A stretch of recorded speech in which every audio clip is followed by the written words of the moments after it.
Hey Matt, how you doing today? It's obviously Glenn. I'm the sales manager at MicroSurvey, and we have Matt, who is Hi, Glenn. I'm the product manager looking after the CAD portfolio here at MicroSurvey, including MicroSurvey CAD. awesome. So today we have an update on what's kind of coming in MicroSurvey CAD 2027, That's right. which is exciting. We've got a new CAD engine under the hood and a bunch of other improvements. So what's new? Yeah, we've got an action-packed list here for MicroSurvey CAD. The team, the teams, plural, behind MicroSurvey CAD have been hard at work for the last, well, year or so, 6 months more intensively. And we're excited to show MicroSurvey CAD 2027. And Ta-da, there we go. ta-da! You may notice that it looks completely different than the previous MicroSurvey CAD, and we have a new dark theme. Okay. Personally, I'm a big fan of the dark themes. It's easier on my eyes. At the end of a day, staring at a white screen, I like to put everything that I can in dark mode, and I'm happy to share that we've got that in MicroSurvey CAD as well now. So you can easily bounce back and forth. Like I like things on the non-dark mode, so you can just pick whichever you prefer. Is that right? Absolutely, yeah. Here in the Okay. options, we can the options have had a refresh as well, so things that should be grouped together sensically are grouped together now, but just here we've got the dark, light, and the gray. The gray theme is the most similar one to what the previous MicroSurvey CAD looked like. Nice. So people can pick whatever they like. That's cool. Yep, that's right. And there's Um, something new in the preferences panel we were chatting about before. What yeah, that's happened right. there? Um, so in the spirit of usability improvements, quality of life fixes, just things being easier to use, you may notice that this properties panel that I've got open here can fade away, go opaque when my cursor's off of it. When panels, any panel or the majority of panels in MicroSurvey CAD are undocked, so they're floating, meaning I can drag it around, put it on a second monitor, or have it where I prefer. Everybody's has their different preferences. You can right click, go to transparency, and set it wherever you want, and then or disable it, of course. And then there's also a global option to set it to everything. But that said, it's a nice way to make use of a smaller screen if you're working on your laptop in the field, or alternatively, just having several dialogues together, just making good use of the real estate that's available to you on your screens. Right. Yeah, You kind sometimes of you want to line it up just how you like it, and if they can't move, you're kind of handcuffed, right? So that's cool. absolutely, and again, in the spirit of that, something new for this release as well is you can just select one of your drawing names, drag it off, and then bring this drawing onto a second monitor or kind of the right side of your current screen. And then you've got one drawing open here for reference while you're working in your drawing. And there I just kind of redocked it. So yeah, you can pull it off to the side, go back to this drawing, work on it with the other one visible. Let's see if I can drag this over. There it is right there. Yeah, So you okay. can have one on the side, the other one working to reference something else without having to flip back and forth like in previous. And it's Yeah, as easy as pulling it back and forth. I had a day in the field this week where I was stuck with just my laptop screen, and I'm used to three screens, so it's painful tabbing through them back and forth. Yeah, It's like it's I like can't the see what I normally can see. It feels like you're half blind or something, but it's nice once, to have that ability, that's for sure. once you get accustomed to a certain lifestyle, it's hard to go back. Yeah, someone take away all my screens. I have to go buy a bunch of screens. I don't know. Yeah. So in the spirit of dragging and dropping, when you're working with multiple pages on a plan set, you have various layouts, and sometimes it's nice to be able to reorder them. They're all the same here, but now we can just click and drag to put them in the order we want them to be in, so that when your pages get printed to a PDF or otherwise, everything's in the order that you want it to be in, and it's as easy as that to get set up. Okay, so that's how was that different from prior? It just was not as flexible in the layout space Yeah, in before. previous, you needed to right click and kind of move one at a time. So now it's just a little bit more intuitive, where it's just a click and drag is people are expecting in software nowadays. Should be easy. Okay. The drawing that I've got open here, you might see it says the COPYM command. It stands for copy multiple. This is a pretty slick new routine. So you can select entities that you want to copy, type in COPYM, or find it on the ribbon.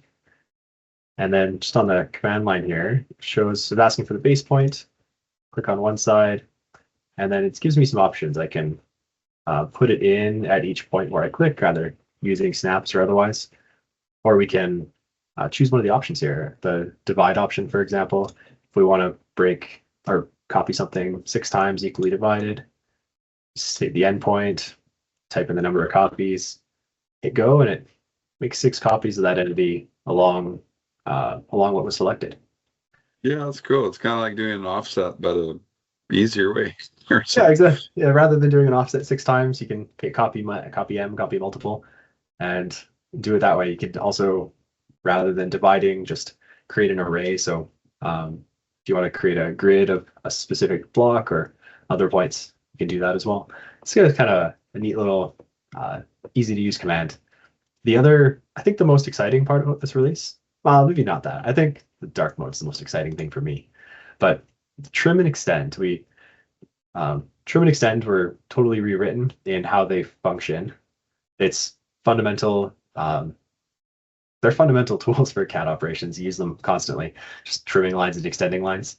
Previously, you needed to select the entity that you're extending or cutting, and we can revert that by using a system variable in the drawing options. But that said, if I just hit TR for trim, you can, rather than having to select the cutting entity that we want to cut to, which would have been this line previously, now I just go click, click, click, and it trims. Or I could do a window selection like I just did there.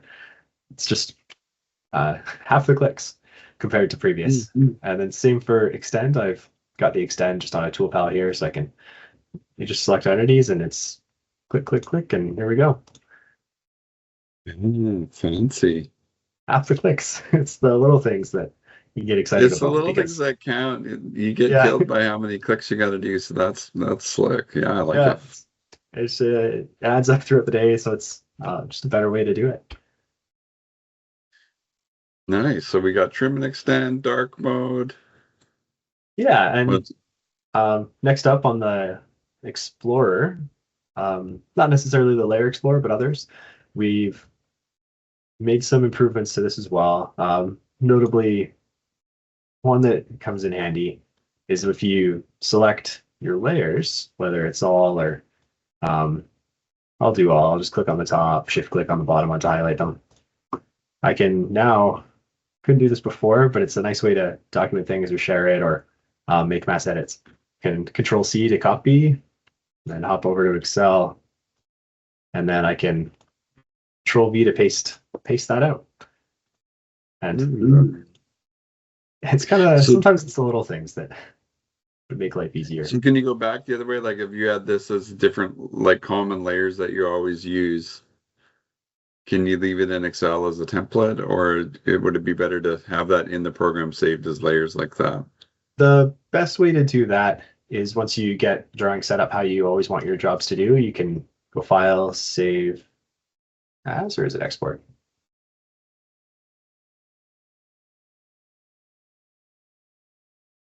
Save As. Yeah, Save As, right? Yeah, Save As. My first instinct was right. I should have trusted my gut. So to save as a drawing template. And that way it saves your layer states, your text styles, your line styles, all that sort of stuff, so that next time when you open the program, you, from the start page actually, you can set the template. We ship MicroSurvey CAD with the icad.dwt template as default. So you just set your template here, and then every new project you create uses that template moving forward. But that's the best way to set it up in all your line styles and layers the way that you normally do it. Okay, I got you. Yeah, you got it. There've been lots of improvements to publishing, particularly around PDFs. Most projects nowadays are getting published as a PDF, is sometimes printed as well, but almost always published. So Now on the publish to PDF section, we've got presets. You can set these up and customize them as you like. Previously, it was a sort of a one-shot deal. It was you get it how it is, and you need to change your settings each time. But yeah, now you can set up presets with it. So if you have 3 different standards that you always print to, or in Ontario, for example, the Land Titles Office has specific formats they want PDFs delivered in. So now we can set up presets in order to conform with those regulations or specific client requirements, because sometimes clients have specific ways they like to see things, and this can help to achieve those in an easy way.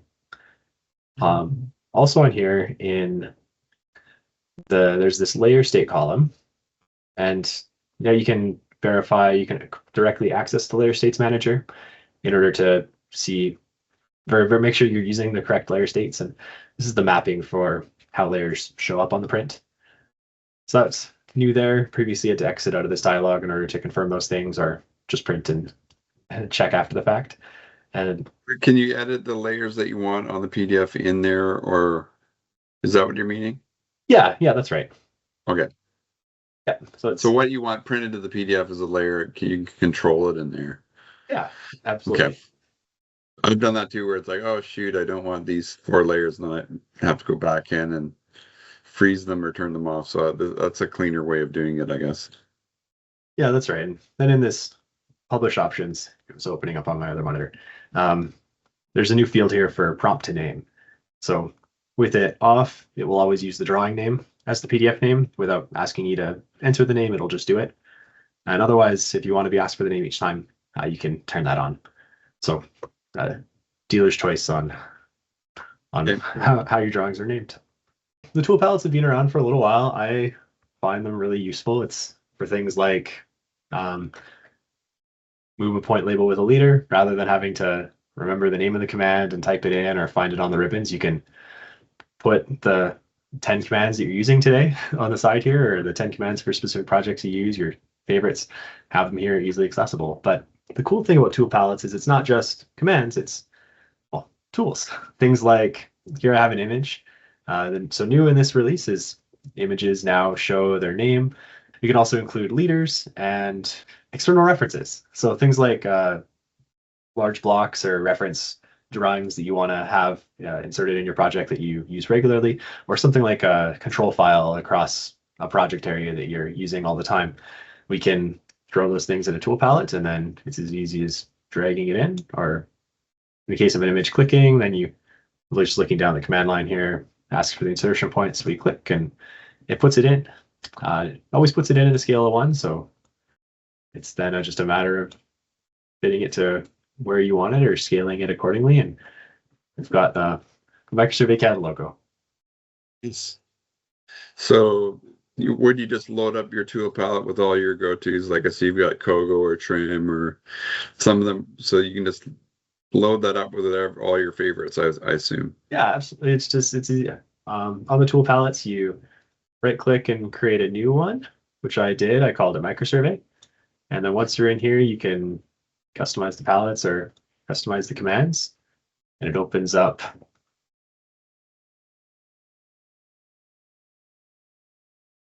we get a list of the commands that we're looking for, and say you want to add the project manager. Just click, drag it over, and there it is. Maybe today we're working on some lot closures. I can bring the lot closure over, and also I like to use fast area. I use that one a lot. A quick little tutorial, and also what's new in those is names for images show up in there now. You're showing me the release notes because we're putting in the new IntelliCAD engine. Got just pages and pages of new stuff that's in here from previous, and I think it's really exciting, and I don't think I'm going to be alone in that. Yeah, it's exciting and stuff. obviously all the normal bug fixes and things that have been annoying folks with that we've tackled they can read all about them in the release notes, I take it. Yes, absolutely. There's lots in there. Matt, thanks for showing us MSCAD 2027. It's great to see what's improved in there. For my customers and any microsurvey customer, as long as you got valid CCP, you get this for the big price of free. So if you're current on your maintenance, please come and update to the newest versions, as then you can take advantage of all the stuff that Matt showed you today. That's right. Awesome. Thanks a lot, Matt, and all the hard work you and the product team do making the products better. We appreciate it.